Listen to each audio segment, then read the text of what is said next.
seorang suami yang kepingin nikah lain, maka kewajibannya apa? Minta izin pada istri yang pertama. Harus ada surat? Iya dong. Tanda tangan? Iya dong. Materai? Iyalah. Oke.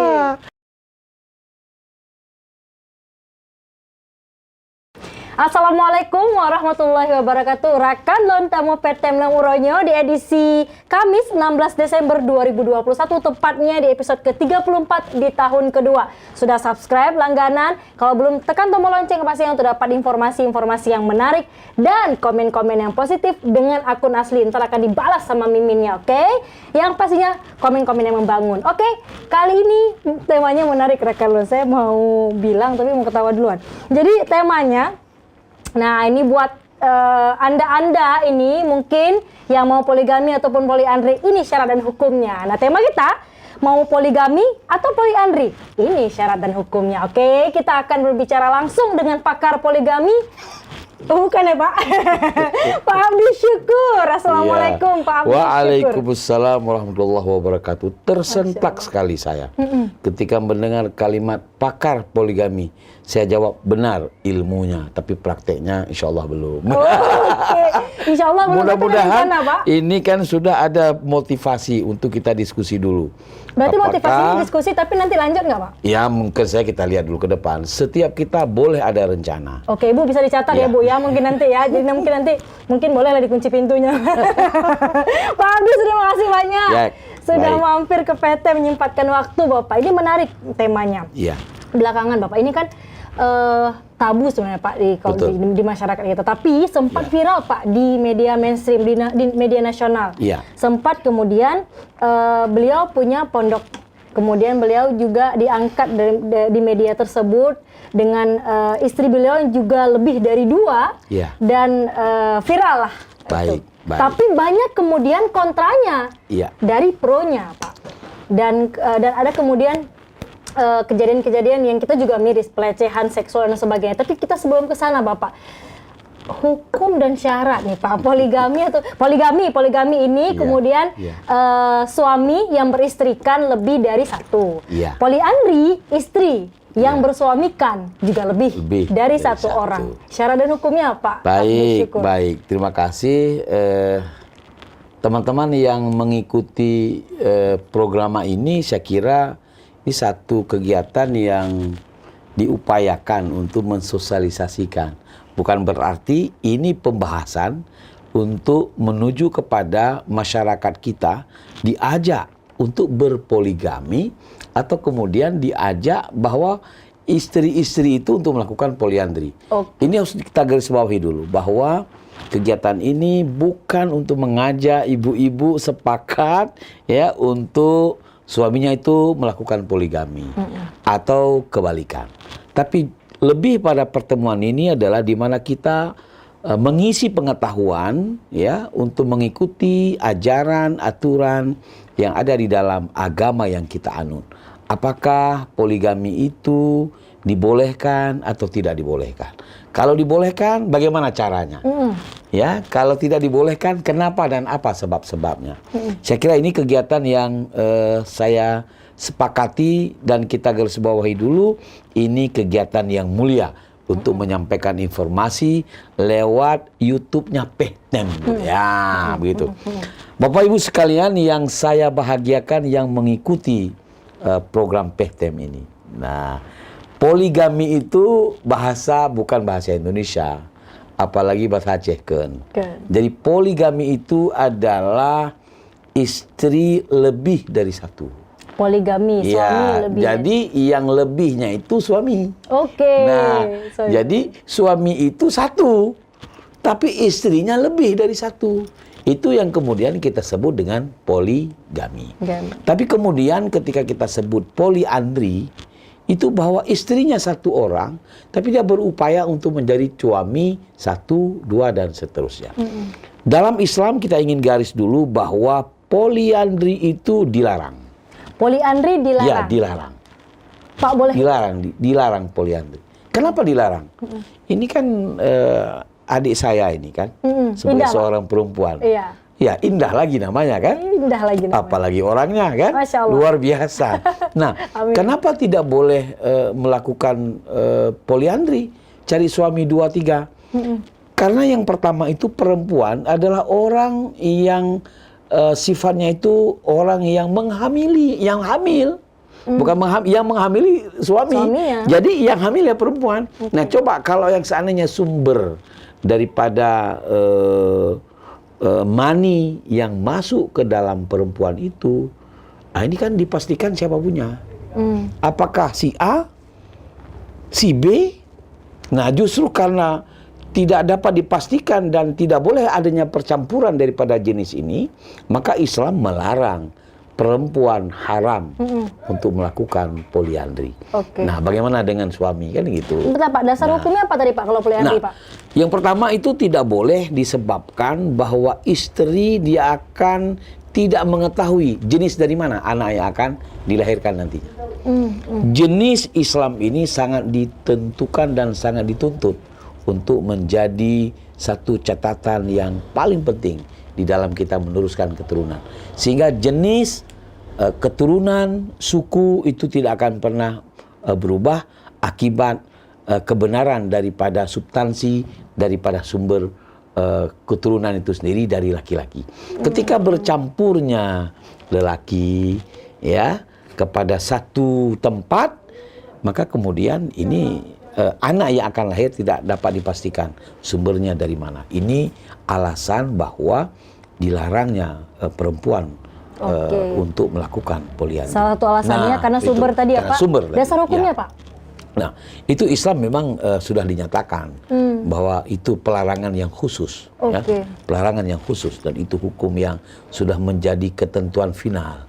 Nah, hari ini kan yang didiskusikan adalah persoalan poligami. Lebih ramai poligami. Iya, iya kan? Poligami bisa atau tidak, adil atau tidak, Nah. sesuai dengan, karena kan begini Pak, kemudian Betul, poligami, oh Rasulullah lebih dari satu istri, tapi jangan itu dulu Pak, tapi Ya. seperti apa dan konteks Benar. hari ini ya Pak, jadi Benar. jangan Pak Abdus ini gimana kemudian poligami? Begini, poligami Islam memang dibolehkan. Boleh. Boleh, dibolehkan, Tapi, bukan ya. diwajibkan. Ya, bukan diwajibkan. Ada tapinya Tapi tapi ya? boleh. Boleh. Ketentuan-ketentuan boleh ini yang mungkin kita perlu kaji. Kita dalami dengan sebaik-baiknya. Apa penyebab? Kemudian seorang laki-laki, dia melakukan yang namanya poligami itu sendiri. Kan kita harus carikan apa permasalahan yang dihadapi oleh keluarga ini. Ya. Kemudian ketika kemudian boleh dia lakukan, tentu ada sebab dan alasan-alasan yang diterima akal yang kemudian dia bisa melakukan poligami Boleh, itu sendiri. asalkan ada masalah. Ada masalah. Ada backgroundnya Ada Pak, backgroundnya. ya? Ada asal Kemudian muasalnya. bahkan kemudian kalau kita lihat ada persoalan poligami itu dilarang, tidak boleh dilakukan. Oke. Nah, Ada boleh tapi ada yang dilarang. ada yang dilarang. Nah, hari ini ketika kita bicara poligami, orang akan terfikir pasti cari istri kedua yang gadis. Saya sebagai narasumber pada hari ini, kalau ingin poligami, saya juga tidak mengarahkan kepada yang gadis. Oke. Kenapa begitu? Quran sudah mengisyaratkan sebagai dalil. Apa kata Allah Subhanahu wa taala dalam surah An-Nisa? Wa in khiftum alla tuqsitu fil yatama. Jika kamu tidak mampu melakukan keadilan fil yatama terhadap anak-anak yatim. Artinya kan ayahnya sudah meninggal. Ya. Kan yang tinggalkan mamanya. Lalu kamu merasa tidak mampu memperlakukan keadilan terhadap anak yatim. Artinya hari ini apa? Bahwa saya, misal kita sebagai seorang ayah, itu kan membantu anak yatim. Bahwa ayahnya tiada, kan yang ada mamanya. Tiap hari pergi ke rumahnya. Kan lihat mamanya terus nih. Oke. Istri di rumah kita punya. Wa in khiftum alla tuqsitu fil yatama. Karena kita nggak rela, nggak bisa memperlakukan keadilan terhadap anak-anak yatim itu, kata Allah. Fankihu. Nikahilah olehmu ma tabalakum, yang kamu nikahi itu menjadi obat buat kamu. Oke. Nah, kan gitu. Asal tadi ya Pak, Itu dia. penekanannya. Tapi ingat, kalau begitu siapakah dia statusnya? Janda dong. Janda yang punya anak yatim. Yang punya anak yatim. Bukan gadis yang cantik, Ya. yang putih, tinggi. Jadi memilih perempuan yang kedua yang gadis itu bukan mengikuti sunnah. Dan itu tidak boleh ya? Dan Masuk itu tidak larang, boleh, ya? itu dilarang. Jadi kalau memang dia kita lihat cocok di hati kita, janda, anaknya 2, kan lebih bagus ini. Dan dia cantik Pak, Ya kaya. cantik, kaya lagi. Cantik, kaya. Tapi kan perlu Tapi kita gimana? bantu anak yatimnya, kan gitu. Tapi kaya Pak. Nggak masalah, kan karena nanti ada yang kedua, yaitu bagaimana membuat hatinya tenang. Itulah tabalakum. Gimana kalau istri pertamanya nggak setuju? Nah inilah persoalan yang kemudian kita mesti kita diskusikan. Ada apa ini sehingga ia bisa melakukan pernikahan kedua, ketiga? Dibolehkan atau dilarang di dalam Islam? Itu yang menjadi catatan yang pertama dulu. Catatan yang kedua bahwa ketika orang hari ini menikah kedua, berpoligami kedua, ketiga, itulah yang saya sebutkan tadi. Dia hanya memilih kepada orang-orang yang dalam tanda kutip gadis, Nafsu. Dia tidak memperhatikan pada dasarnya bahwa perintah untuk melakukan kawin yang kedua itu melihat pada sunnah Rasulullah adalah di mana kita ingin membantu anak-anak yatim yang ayahnya sudah meninggal dunia. Oke. Ketika kamu mampu dan mau untuk membina dan mendidik anak-anak yatim, saya kira silakan aja. Tapi jangan pilih yang gadis dong. Tapi rata-rata hari ini siapakah yang dipilih? Oke. Mbak Indah. Ini satu kelemahan yang dilakukan. Oke. Itu masuk larang berarti Itu ya, Pak? larangan. Dilarang berarti ya. Tapi Oke. jangan-jangan nanti kemudian ada orang yang ketika melakukan perkawinan kedua, tetapi dia tidak memiliki apa yang disebut dengan kekuatan dan kemampuan. Oke, berarti Di mana? ada syarat lagi. Ada syarat. Kekuatan dan kemampuan. Apa yang kuat, apa yang mampu? Nah, hari ini bicara kekuatan. Emangnya si perempuan itu hanya cukup senyum-senyum saja. Oke. Apakah hari ini pulang ke rumah tuh makan cinta saja? Setelah makan cinta, makan batu. Ini tentu bahwa kita harus punya sebuah kemampuan untuk memiliki rezeki yang cukup. Ketika kita sudah menikahi perempuan yang kedua, maka berilah kecukupan untuk kehidupan istri yang kedua itu. Jika tidak sanggup, jika tidak mampu, ya jangan lakukan. Ini catatan yang pertama. Lalu yang kita sebut dengan kekuatan. Nah, bahwa hidup ini, pertemuan antara suami istri itu ada satu hal yang harus dilaksanakan, dan itu adalah ibadah yang diperintahkan oleh Allah Subhanahu wa Ta'ala. Berhubungan badan suami istri itu adalah ibadah. Bahkan Rasulullah menyebutkan itu adalah sedekah. Nah, Ibadah dan sedekah. Ibadah dan sedekah. Si istri di rumah, jika ada suami di rumah, misalkan dia mau puasa, minta izin dulu, Bang. Oke. Gitu. Boleh saya puasa besok? Kalau kata suaminya, jangan. Jangan, maka si perempuan tidak Ini boleh. untuk puasa ya? Untuk puasa. Puasa yang wajib sunnah, oke? Puasa yang sunnah tapi ya? kalau Tiga puasa sekali. wajib ya pasti di Oke. waktu siang hari kan sudah ada larangan, jelas. Iya. Baik, saya kira ini catatan. Nah, ketika sebagai seorang suami yang tidak memiliki sebuah kemampuan yang cukup, seperti yang saya katakan tadi, apakah cukup makan cinta saja? Oke, artinya kuat secara fisik dan mampu secara finansial ya, Dan Pak? finansialnya Oke. mencukupi. Maka itu tadi, bahwa anak yatimnya bisa kita berdayakan, dan mamanya pun, si anak yatim itu bisa kita berdayakan untuk menghidupi kehidupan keluarga. Jadi pendidikan juga perlu diperhatikan dalam rangka kemampuan sebagai seorang suami dan memiliki kekuatan. Kekuatan yang kedua adalah melakukan pembinaan. Nah, ketika hari ini kita sudah berada dalam 2 rumah. Ya, 2 perempuan, 4 anak, tentu rumah yang berbeda. Memiliki kekuatan kita untuk melakukan pembinaan kepada istri yang kedua dan istri yang pertama. Untuk apa? Untuk agar anak-anak ini menjadi anak-anak yang salih dan salihah. Jadi sang suami yang melakukan poligami bukan hanya pikir persoalan ini saja. Ini apa itu? Yang inilah yang paling bahaya. Apa itu ininya? Itu yang kita sebut dengan jangan pikir hanya untuk menitipkan setetes mani pada lubang lain. Oke, jangan hanya menitipkan setetes manis saja. Ya, Baik. tidak. Tetapi ada hal lain yang luar biasa yang harus diperhatikan. Baik. Nah, ini dua hal inilah yang ingin kita sebutkan. Itu catatan penting. You sanggup? Ayo. Sanggup, tapi apa dulu? Nah. Catatan lagi ada catatan di bawahnya ya, Pak? Ya, Oke. jadi catatan-catatan itu harus dipenuhi dengan sebaik-baiknya. Ketika ini tidak punya kemampuan, tidak punya kekuatan, ya sudah, jangan pernah lakukan. Oke. Karena ketika kita melakukannya, dan itu kita berada pada dosa yang sudah digariskan. Oke. Oleh karena itu, kehidupan dosa bisa saja dicarikan oleh kita sendiri. Tidak hanya ya diciptakan oleh sebab dan situasi serta kondisi yang dihadapinya, tapi diciptakan oleh kita sendiri karena membuat suatu situasi yang kemudian kita tidak bisa mengayominya dengan baik. Baik. Karena itu saya ingin katakan sekali lagi bahwa poligami itu tidak ada isyarat wajib untuk dilakukan oleh seorang laki-laki. Ketika ada orang menyebutkan yang saya baca tadi, fa in khiftum wa in khiftum alla tuqsitu fil yatama fankihu ma tabalakum. Jika kamu tidak mampu memperlakukan keadilan terhadap anak-anak yatim, maka nikahilah olehmu mamaknya tabalakum yang menjadi obat penyejuk bagi kamu.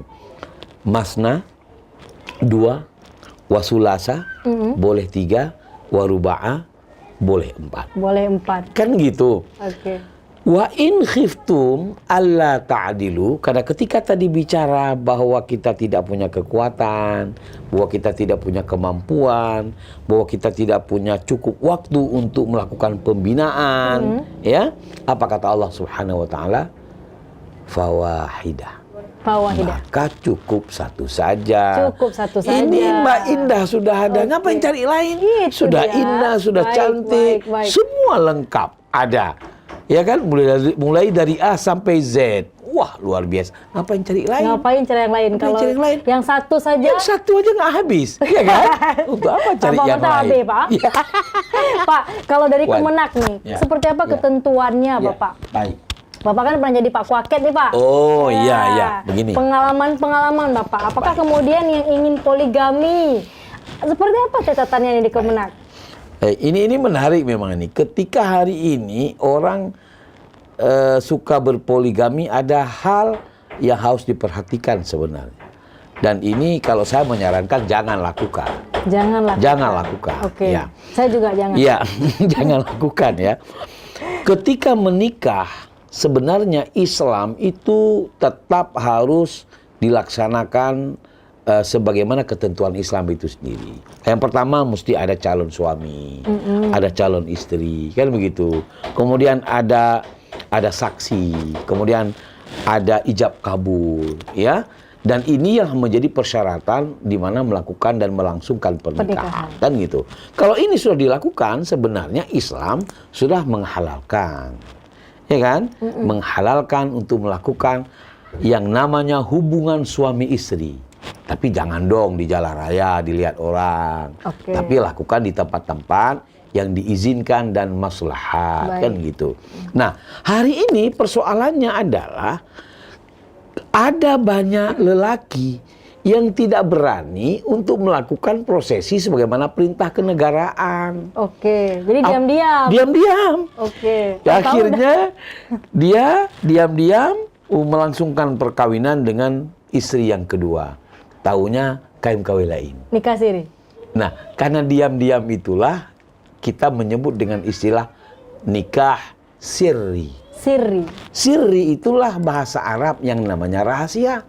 Nikah sirri, bahwa dilangsungkan pernikahan dengan sifatnya rahasia. Kenapa disebut rahasia? Nah, bandingannya bahwa pemerintah negara Republik Indonesia hari ini sudah menetapkan tata cara pernikahan. Di mana seorang suami yang kepingin nikah lain, maka kewajibannya apa? minta izin pada istri yang pertama. Harus ada surat, Iya dong. tanda tangan, Iya dong. materai. Iyalah. Kan senang sekali nih perempuan hari ini dibuat oleh negara. Iya, Jadi tapi martabat masalahnya bukan itu yang terjadi, Pak Abdus ya. Oh ya. Masalahnya Siri tadi. Oh inilah masalah juga Itu kan. tadi, kan, Nah, Pak. jadi istri setelah dibubuhkan tanda tangan, tanda persetujuan, dan dia harus mengenal dengan siapa. Namanya Ratnasari. Lalu surat ini diambil oleh sang suami, dibawa ke mahkamah. Maaf ya Ratnasari. Tapi Ini maksud contoh saya aja. bukan itu Ratnasari yang ada yang sedang menonton Iya, ini. ini contoh ya, Bukan Pak. itu ya. Ketika surat ini diterima oleh mahkamah, lalu diundang. Ya, katakanlah calon suaminya ini adalah Sulaiman namanya. Tapi bukan berarti Pak Sulaiman ya.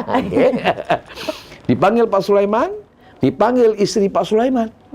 Ditanya oleh hakim, apa benar Pak Sulaiman ini ya sebagai suami ibu? Ya, Iya. kata sang ibu ini, istri yang pertama.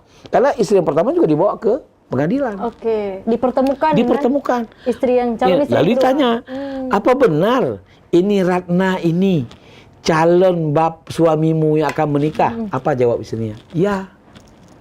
Lalu kemudian ketika ya, apakah Anda kenal? Ya, saya Ya. kenal. Baru hakim mengeluarkan rekomendasi.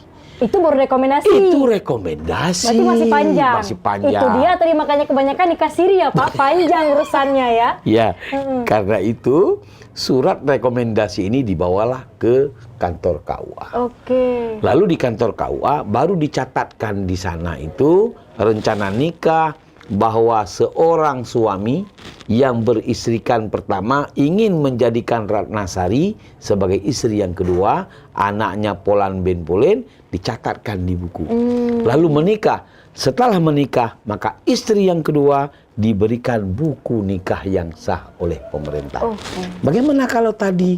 Kalau tadi itu nikah rahasia, nikah yang hanya didampingi dan ditonton, dihadiri oleh keluarganya si mempelai perempuan. Sementara si lelaki ini dia mungkin bawa kawan akrabnya saja. Iya. Untuk apa bawa akrab saya? Biar nggak ketahuan bahwa ia sudah melakukan dan melangsungkan Banyak cerita kayaknya Pak, Kan ya, ada banyak. pengalaman ya Pak. Saya kira ini peristiwa-peristiwa yang terjadi di lapangan yang kemudian kita sebut itu nikah siri. Apa kerugiannya? Kan ini loh, harus kita tahu kerugiannya. Anak tadi ya Pak, Ya kalau dong. ada anak. Ya, nanti. insya Allah kan sudah lama kelamaan kan nggak mungkin gitu. Ya Oke. kan? Itu salah satunya Pak. Salah satunya. Apalain Pak, apalain Pak. Ya kan? Begitu sudah Ruginya nih. hamil dulu kan? Oke. Hamil, lahir. Begitu lahir. Nah, pada saat ingin kita buat akte kelahiran sang anak. Nah, ini harus catatannya. Begitu kita sudah istri kita melahirkan istri yang kedua, maka pada saat kita buat akte kelahiran ditanya, mana buku nikahnya? Banyak yang bisa kok Pak, itu gimana ceritanya? itu persoalan lain dulu. Itu Ini persoalan persoalan lain dulu. oke. Ini persoalan ini aturan dan Ini ketentuan. ketentuan agak ya, ini ya, Ketentuan Pak, yang harus ada kita pada ikuti harus harusnya. ikuti. Oke. Saya nak tahu bahwa ada orang yang bisa buat itu, nak tahu saya. Tanpa buku nikah. Yang tahu saya buat akte kelahiran itu Harus ada buku nikah. Oke. Oke. Nah gitu dah. Dan hak si anak nanti ya Hak Pak. si anak. Nah, ketika ada buku nikah, kemudian baru dibuatkan akte kelahiran. Yang nanti kepentingannya apakah ada untuk pendidikan dan lain-lain sebagainya. Dan juga untuk hak ke si depan. istri tadi kan Pak, Benar, hak si ibu benar. tadi. Nah, hari ini ada pertanyaan. Pak Abdul, itu ada yang sudah menikah. Saya tahu dia itu siri. Dia sudah punya anak 2. Kok anaknya udah sekolah? Berarti kan ada akte kelahiran dong. Itu saya nggak ngerti. Oke. Bisa saja. Nah, bisa saja setelah ia menikah, dia melapor kepada pemerintah untuk dia buatkan yang namanya buku nikah. Oke. Ya, apa yang kita sebut dengan istilah isbat nikah. Oke. Pakai buku Bisa isbat saja, nikah. Oke, dan bisa isbat saja pemerintah memfasilitasi. Ada masyarakat Apa yang catatan isbat menikah. nikah tadi Pak tuh? Nah, ada masyarakat kita yang menikah yang dia dulu tidak dicatatkan oleh kantor KUA dulu. Artinya juga bisa kan Pak? Misalnya Itulah jadi mungkin, jalan-jalan kan untuk yang siri-siri tadi. Saya jadinya. tidak menduga, tapi saya kira saja itu bahwa isbat nikah diperuntukkan kepada masyarakat yang ketika ia menikah di kampung jauh dengan kantor KUA. Harusnya seperti itu ya. Mungkin itu yang saya tahu. Ya. Kalau jauh-jauh itu, tapi dengan istri yang pertama, bukan istri yang kedua ya Pak. Jadi diselewengkan gitu maksudnya yang Saya terjadi, tidak menyebutkan diselewengkan. Saya kira itu mungkin akan dilakukan dan dimanfaatkan oleh orang-orang tertentu.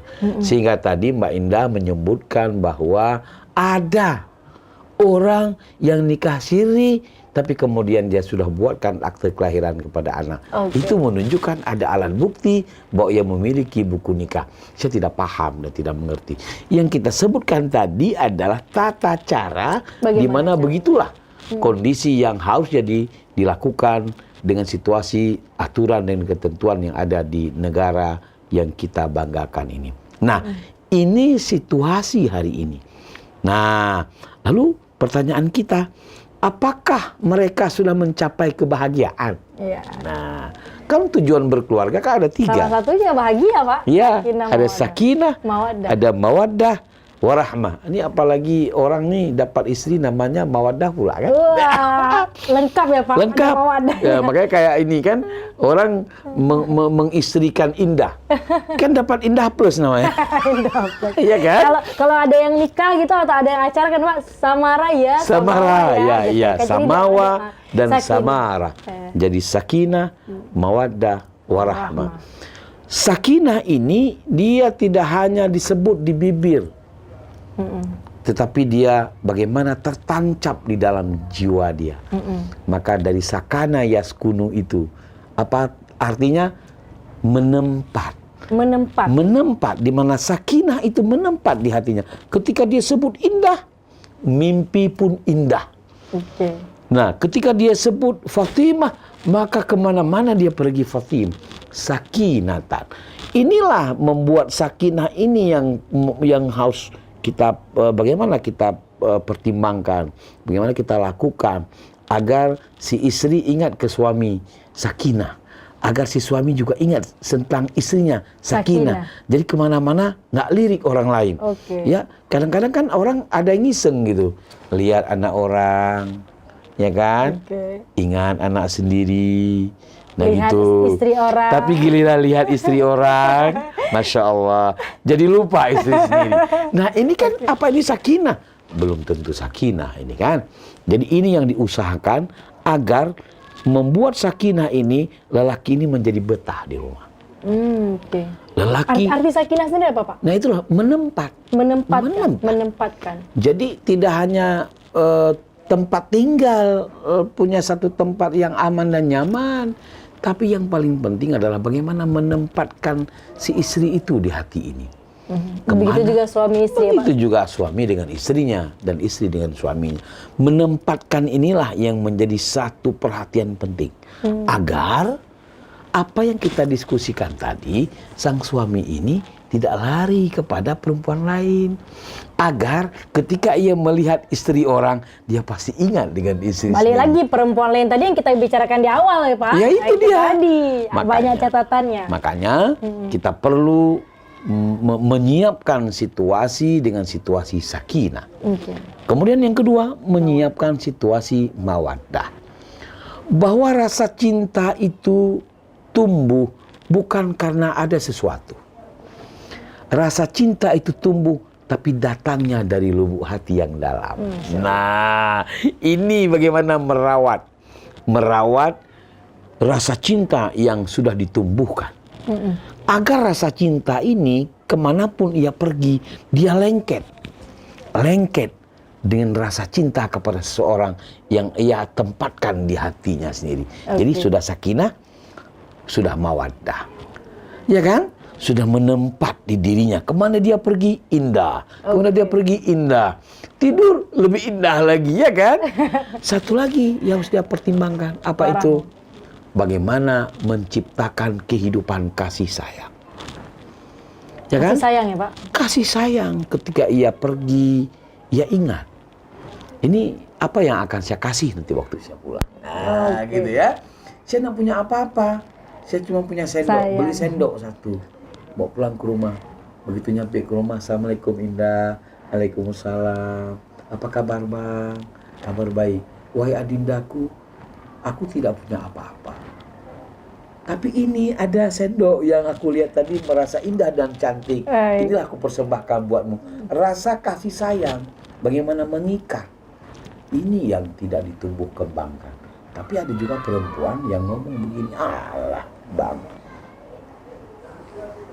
nyandep rumah. Nyandung pengrone. Sendok Sendok nepo.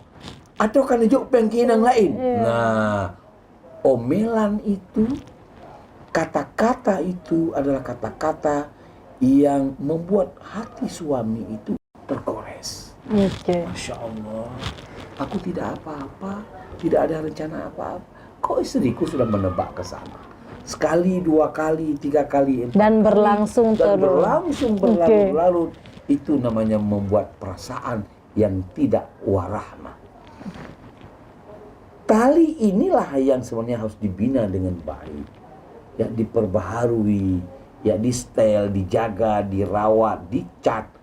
Mawaddah ini yang sudah ada dibuat rahmanya lebih bagus sehingga menjadi utuhlah dengan apa yang menjadi harapan bahwa hidah. Maka cukup satu. Iya dong, cukuplah begitu. Maka kita nggak terasa nyaman, aman. Kalau kita pergi rasanya kepingin ngajak terus. Mbak Indah, ayo pergi ke sana yuk. Kenapa? Kita merasa enak, merasa nyaman.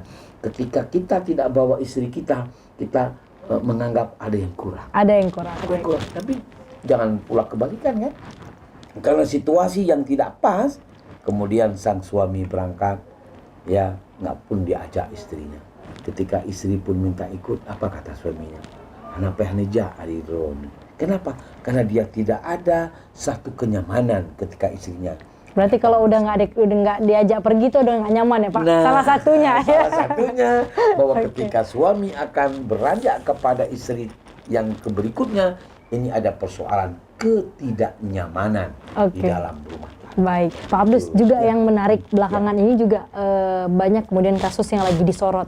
Kasus pelecehan seksual yang sempat terjadi, yaitu bahkan menghamili santriwatinya. Di satu pondok pesantren lah. Bapak juga sebagai kasih ya Pak ya, kasih PAUD.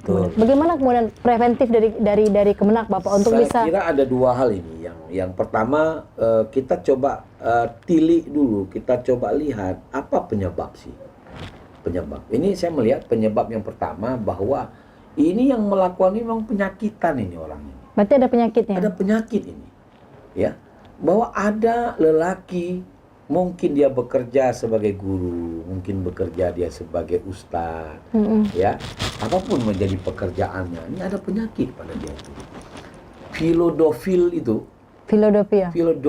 itu dihinggap pada tubuhnya, dan itu menjadi penyakit yang memang betul-betul diawasi oleh kita. Jadi bagaimana untuk melakukan preventif? Saya kira pada saat rekrutmen guru, rekrutmen ustaz di pesantren, ya, saya kira ini harus dimasukkan ada unsur untuk mengecek kejiwaan seseorang. Bagaimana kalau yang punyanya Bapak? Nah, ketika memang kita ketahui bahwa ada penyakit yang dihinggap oleh dia, filodofia itu, nah maka saya kira orang-orang yang seperti ini, nah usahlah dijadikan sebagai seorang guru, sebagai seorang ustaz, yang kemudian dia akan membuat malapetaka kepada subjek didiknya sendiri. Kalau dari Kemenak ada nggak Pak standarnya misalkan untuk menentukan seorang guru misal tadi pencegahan seperti itu? Kementerian Agama, alhamdulillah kita punya standarisasi, ya, untuk bagaimana rekrutmen calon pegawai negeri khusus guru itu ada aturan dan ketentuan sampai kepada ia melakukan prosesi wawancara. Itu pegawai negeri Bapak. Bagaimana kemudian ini kalau misalkan yang memang tadi sekolah-sekolah ataupun yang memang itu bisa gitu gimana cara?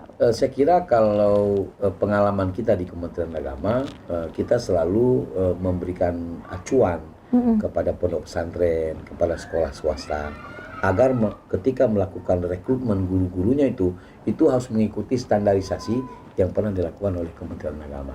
Selama ini memang kita khususnya di Kota Banda Aceh itu tidak pernah kita dengar adanya perlakuan yang seperti itu. Tapi mungkin ada beberapa tempat di luar Kota Banda Aceh, kita tidak pungkiri peristiwa ini terjadi pada santri, ya, pada santri. Inilah yang kita sebut tadi, bahwa kita tidak pernah melihat, bahwa tidak pernah mendeteksi bahwa ada di antara mereka itu adalah orang-orang yang dihinggap penyakit yang kemudian membawa petaka kepada santri. Dan bukan hanya di ponpes Bapak, di pondok pesantren, di lingkungan sekolah, kampus juga ada ini. Dan juga ini masalahnya kampus-kampus yang memang di bawah Kemenak Bapak. Ya, saya kira begini. Sebutan itu kan boleh-boleh saja di bawah Kemenak, di bawah Dinas Pendidikan, di mana aja boleh. Tapi hari ini yang kita sudah lihat, ini yang harus kita garis bawahi, ini peristiwa yang tidak boleh terjadi lagi. Apakah itu di jajaran Kemenak atau itu di Dinas Pendidikan, dimanapun ya, tidak boleh terjadi lagi. Makanya itu standarisasi untuk rekrutmen, agar kita melihat bahwa tidak boleh ada orang yang berpenyakit di dalamnya. Karena ketika berpenyakit, bawa petaka kepada anak-anak kita. Ya, anak-anak yang masih butuh kepada kasih sayang, harusnya butuh seorang ayah, ya, tadi yang misalkan yatim bahkan. Benar, tapi kok ternyata dia dicabuli, ya. Kalau udah rame-rame kemarin gimana Pak? Langkahnya nih ke depan saya mungkin? Kira, untuk antisipasi ke depan ini persoalan pelecehan seksual ini harus betul-betul kita lakukan, namanya pengawasan. Berarti lebih ketat. Di sekolah itu harus lebih ketat. Sekarang lebih ketat ya Pak, harusnya ya. Kemudian kalau di pondok pesantren itu juga harus lakukan upaya lebih ketat, ya, penyaringan lebih ketat. Jadi pembatasan itu yang harus dilakukan. Coba kita lihat, sebenarnya kan di pondok pesantren itu kan belajar kan tidak bergabung, ya. Kalau laki-laki di depan, dipasang tirai di belakang lelaki, kemudian di dalam tirai itu ada santriwati yang mengikuti pengajian. Itu artinya apa? Sudah melakukan upaya pembatasan agar tidak terjadi hal-hal yang seperti tadi kita sebutkan. Nah, tapi kenapa juga bisa terjadi? Nah, itu yang tadi kita sebut, ada orang yang berpenyakitan di dalam itu yang kita lupa kealpaan kita untuk melakukan pengawasan kepada 1, 2, 3 orang itu. Kapan kita tahu? Hari ini. Kalau udah rame ya Pak? Kalau sudah rame sudah tahu kita. Oh, begini rupanya. Ya. Ya karena ada gepak nih Pak. Ada gepak. Tapi bagus juga, di antara satu peristiwa yang indah terselip satu kegiatan yang katakanlah kurang, itulah jadi bumbu di dalam kehidupan kita. Saya kira ini catatan-catatan penting kepada lembaga pendidikan, di pondok pesantren, di sekolah, negeri, swasta, ya, untuk melakukan upaya pengetatan agar tidak terulang kembali peristiwa-peristiwa pelecehan seksual kepada santri, kepada siswa, kepada anak-anak sekolah. Ya. Harapan kami Pak Abdus, pastinya untuk Pak Abdus dan kawan. Salah satunya nih, karena Pak Abdus memang di situ nih bahagiannya. Betul. Karena memang Pak miris-miris sekali Pak kasusnya. Kalau saya mengharapkan kepada lembaga pendidikan umum misalnya, untuk yang umum, pahami ilmu agama itu jangan sepenggal-penggal. Pahamilah ilmu agama sedalam-dalamnya dan amalkan sebaik-baiknya. Kemudian kepada pemilik lembaga, yayasan, harus betul-betul melaksanakan program kegiatan sesuai ketentuan dan aturan yang sudah ada. Karena di sana kan ada aturan dan ketentuan. Jangan mereka abai dengan ketentuan-ketentuan yang ada. Ketika mereka abai, inilah yang akan terjadi. Ya. Kemudian yang ketiga, harapan saya, harapan kita semua kepada masyarakat untuk menjadi orang yang sama-sama melihat, kemudian memberikan masukan, ya, dengan cara-cara kita, dengan cara-cara yang sopan, dengan cara-cara yang bijak, agar situasi kondisi di kehidupan kita menjadi kehidupan yang aman, yang nyaman. Ya, tentunya kita tidak boleh melakukan poligami. Baik, gitu, balik kan? lagi ya Pak. Terima kasih banyak Pak Abdus. Baik, terima kasih banyak. Kita sudah harus selesai, insya Allah nanti kalau ada waktu Pak mampir lagi ke PTM. Insya Allah, dan kita siap untuk selalu bercerita dengan kebenaran, dengan kebaikan, dengan harapan Aceh menjadi lebih baik, Indonesia menjadi lebih indah. Amin. Terima kasih. Kita jumpa lagi di PTM. Insya Allah. Pak Abdul Syukur. Assalamualaikum warahmatullahi wabarakatuh. Waalaikumsalam warahmatullahi wabarakatuh. Pak Abdul Syukur kasih Pai PAUD TK Kanwil Kemenak Aceh yang juga sempat menjadi Pak KUA, Pak Kuaket, dan tadi yang menarik juga Pak, ahlinya poligami tapi ilmunya ya Pak ya. Baik, terima kasih juga untuk Rekan Lon, dan pastinya kami tunggu subscribe yang belum, komen-komen positif yang membangun kita semua. Saya pamit. Wassalamualaikum warahmatullahi wabarakatuh. Sampai jumpa.